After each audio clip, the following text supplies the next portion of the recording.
Hey, free-to-play gang, welcome back to another video. Today I have the long-awaited, or maybe you guys forgot that I had this. I have an Excel spreadsheet covering all the new espers, right? So I say new, so there is Ethan and there is Ashley. These two espers are currently part of our banners. So if you're wondering how should you pick between Ethan and Ashley and whether are they going to be good for you or not, this is probably going to be an Excel spreadsheet that would help you. And yes, I will share this Excel spreadsheet, or rather I will share each of these sheets, Ethan and Ashley, somewhere below this video. You can go ahead and check it out in the descriptions. So the way this works is there will be 5 different tiering for each content. So I have tier 1, tier 2, all the way to tier 5. 1 being the worst, 5 being like superior, right? Like extremely good at that content. And 3 just being like an average esper in that scenario, right? So you have above average, you have below average. That's about it.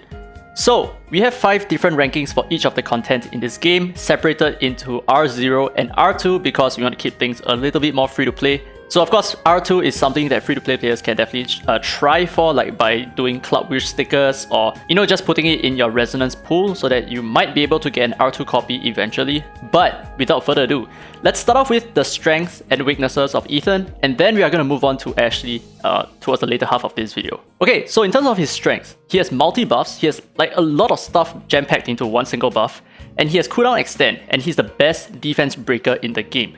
So let's take a look at how good his defense break is. So he has a 60% chance of proccing a defense break on each of his 3 hits, right? 60% chance, but you need to factor in like accuracy and resistance. So the actual proc chance is actually 60% times 80%, which is actually 0.48% per hit. But the thing is, for you to at least land one single defense break, that percentage is actually 1 minus 0.48 to the power of 3.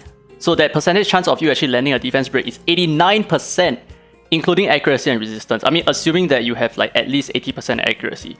So he is definitely the best defense breaker in the game. And some of you guys might be saying, no wait, then what about Raven, right? Okay, so the thing about Raven is, yes, she has a 100% proc chance, or rather 1, but she will be checked by accuracy and resistance, which means 1 times 0.8, and that is 0.8. So she actually has like a much lower chance of landing her defense break then. Okay, I wouldn't say much, but yeah, Ethan just has a lot of defense break on his kit, and he has some damage on his second skill if the enemy use their first skill, and he has free speed, which is something that happens at R2, which clearly defines his entire kit. Now moving on to his weaknesses, it is currently the meta that is his main weakness. So if you have espers like Jinyu Yao, Ahmed, Everett, these espers are going to heavily counter him. So when I fight him in Point War, when I see Ethan's, it's almost a sure win. Well, I mean, it really depends on your setup, of course, but in most cases, he is currently quite countered by the PvP meta. And in terms of PvE, he kind of lacked a niche in that aspect. So yes, I know he has a lot of buffs, but not all of those buffs are that essential. And if you want to have some of the buffs that he has that are useful, there are also other alternatives. You have Gabrielle, you have a Nessidora for the speed buff and the actual damage itself. You have many different other options apart from just using him or just buying him, right, just because of the buffs that he has.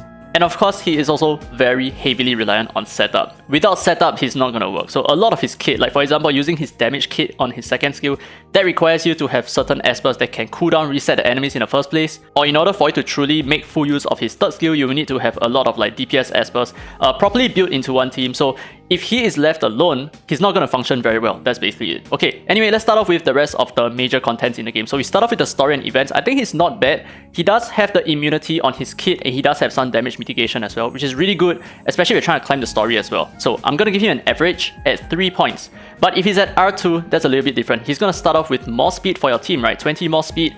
And that alone gives him a very big solid advantage. So yeah, definitely above average. In terms of Sonic Rift, obviously he's a support, he's quite useless there. And this is the funny thing about Infernus to Chimera, right? These 4 Sonic Miracle bosses. Now the thing is, if he's at R0, his AI is actually kind of smart because he starts with his third skill and then moving on to the boss wave, he will then land his defense break. But that is actually the converse in his R2 state right now, where he starts with his defense break and then he ends with his third skill. So you're actually going to defense break the first wave and then not use your defense break on the boss wave, which kind of makes you wonder like why you want to bring him in the first place, right? But then moving on to Kronos, I have talked to some players regarding Kronos, and their general consensus is yes, he is usable, but he kind of messes up your AP a little bit because then he takes way too many turns, and with him taking more turns, that's also going to push the boss's AP.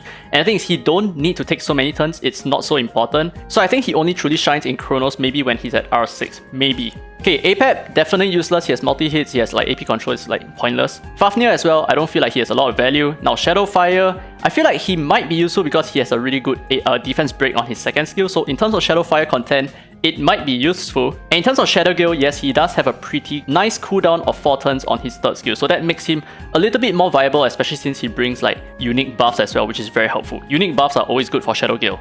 Now moving on to Cube Miracle, I think this is where he truly shines the most because, especially at R2, right? Because some of the enemies in Cube Miracles, they tend to have like 300 speed or something like that. So if that's the case, you kind of need to have his additional 20 speed for you to meet the speed requirement a little bit easier. So I feel like he really shines here, especially since he's able to provide you the damage mitigation, the extra crit rate, extra crit damage, all that kind of good stuff, so that you can deal a lot of damage and clear the wave as well. So yeah, Cube Miracle definitely really good. Sentinel Hunt, I don't think he's that good, and by Sentinel Hunt, I know I should split this into 3.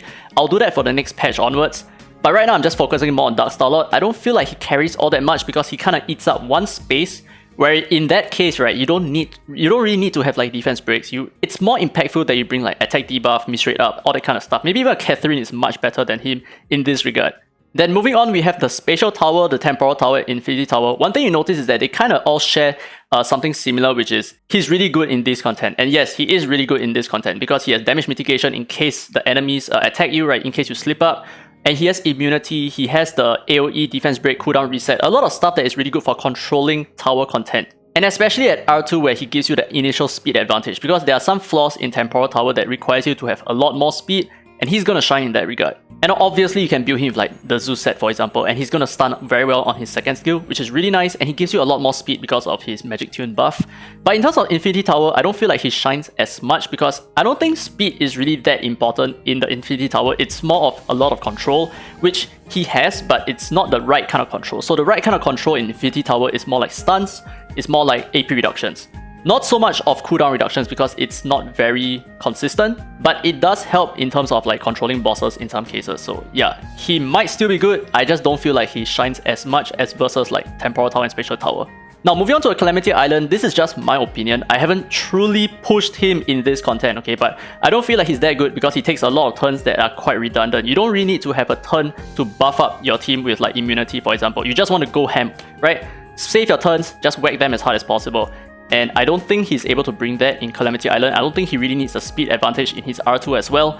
In terms of point war, warm-up matches, and holo battles, obviously he's extremely good at R2. He's like damn good at R2. But in terms of R0 status, in point war, he's kind of bad. I haven't seen him shine at all. And this is of course speculation, but for warm-up matches and holo battles, I feel like he's average to below average at R0, okay, at R0, because he don't really carry that initial speed burst that you need. But of course, in terms of R2, he's gonna give you the extra speed, which makes or breaks the entire fight. I feel like him giving your entire team the extra speed advantage is gonna be really huge. So all in all, if we are gonna like just address him for all the different content in the game, right, he is going to be an Esper with an average rating of C. But obviously, like I said before, these checkboxes are here for their specific reason. So let's say you don't really care about certain content, right? So let me just picture like an endgame player, for example. So what do endgame players really care about, right? They don't care about story, they don't care about Sonic Rift, they probably don't care about the Sonic Miracles at all. They might care about the Ritual Miracles, they might care about the Desolate Land bosses. They don't care too much about Cube Miracle. They will care about Sentinel Hunt. They don't care about Spatial Tower. They don't care about Temporal Tower. They might care about Infinity Tower. They will care about Calamity Island and all PvP content. And as such,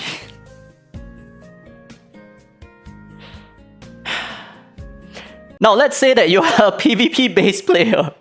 Wow, would you look at that? Triple S tier. Yeah, but if you're a PvP based player, then yes, he's going to be really good for you. But in terms of like just the other content in the game, I struggle to figure out whether is he really good or not. But let me know your comments down in the comment section below whether do you agree or disagree with whatever that I pointed out here. But anyway, I will share this with you guys. You can go ahead and like play around, tweak the numbers or whatever, right? Up to you.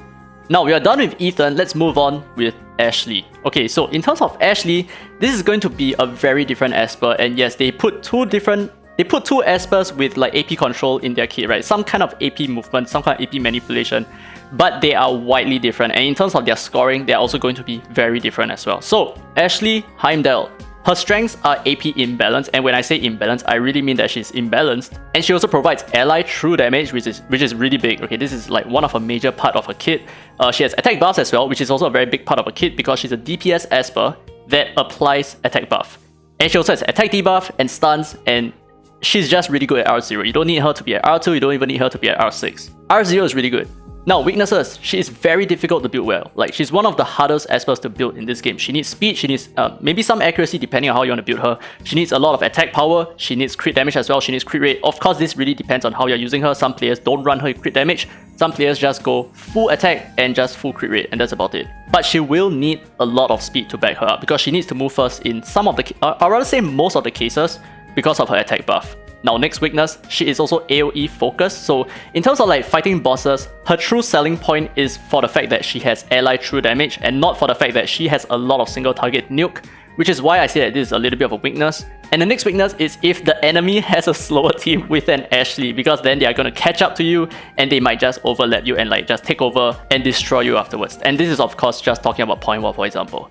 Now, let's move on to the rest of the main content in the game. So we're going to start off with the story and events. She's going to be perfect. She starts off with an attack buff, with an AoE attack that does a decent sizable amount of damage as well.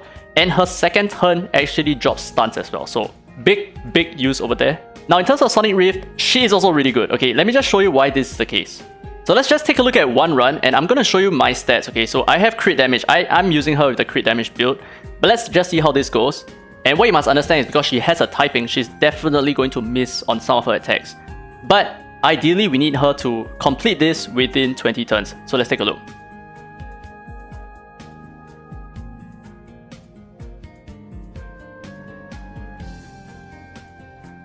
Amazing! Okay, so how many turns was that? Maybe like 12 turns? Oh, 7 turns.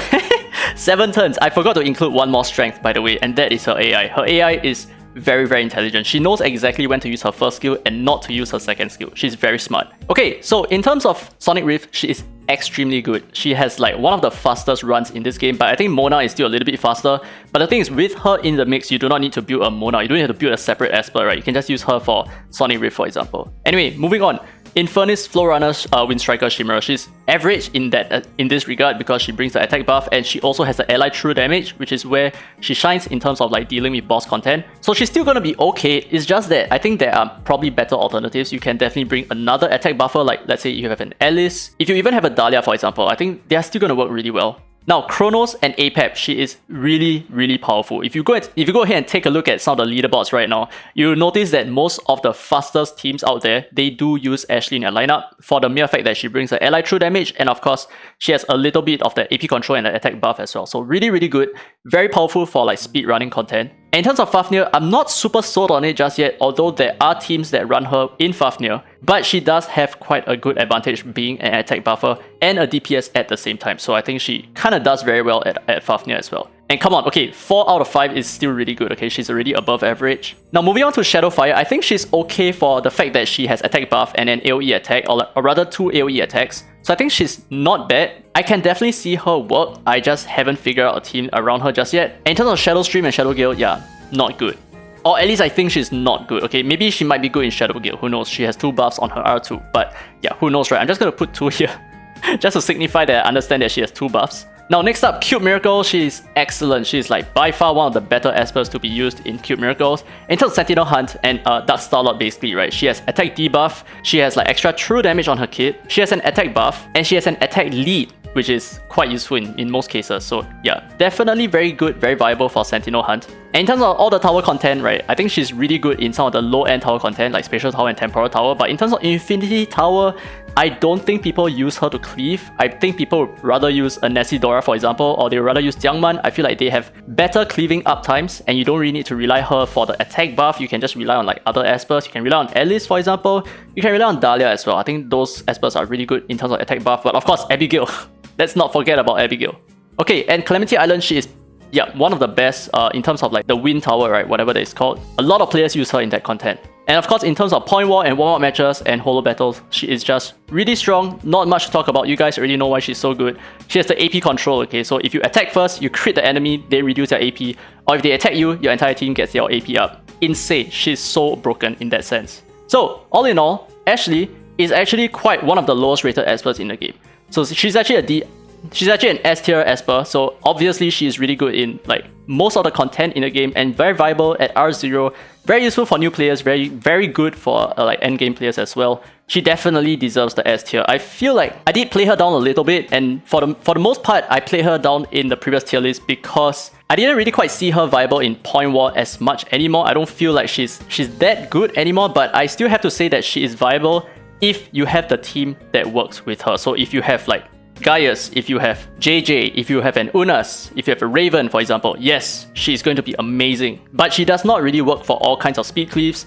She might not work for most kind of comps as well. But the thing is, yeah, like I said, if you have the comp that makes her work, she's going to be perfect. Now with that said, that's it for Ashley. I will also share this Excel spreadsheet with you guys. But anyway, let me know your thoughts down in the comment section below. How do you feel about this Excel spreadsheet? How do you feel about Ethan as well? And of course, if you have any other comments, if you want to like maybe change something here, you think something is probably like not rated well, or you think I didn't quite get a good picture of the Esper, or maybe you found her to be really good in Shadow Stream, for example, right? Yeah, let me know as well. But with that said, I hope you guys enjoyed today's content. If you did, don't forget to leave a thumbs up. It really helps the channel, and subscribe for more Dislyte content.